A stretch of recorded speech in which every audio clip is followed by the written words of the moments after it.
darating ang panahon na mawawala tayo sa mundong ito. At kapag dumating ang panahon na yun, hindi mahalaga sa kung gaano karami ng pera ang naipon mo sa bangko.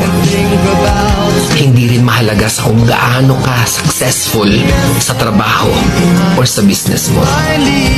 At lalong hindi mahalaga sa kung gaano kaganda ng mukha at ng katawan mo. Dahil ang mahalaga pagdating ng panahon na yun ay ang sagot sa tanong na naging masaya ka ba? Nagawa mo ba ang kagustuhan ng puso mo kahit pag-gaano ka malito sa mata ng mundo? Dahil sa huli naman, ikaw naman magdadala ng mga memories na yon sa libingan mo.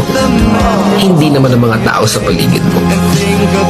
So make sure na bago pa dumating ang panahon na aalis na tayo sa mundong ito, siguraduhin mo sa sarili mo na magiging masaya ka at magagawa mo ang kagustuhan ng puso mo kahit pag-aano ka kontra ng mga tao sa puso mo.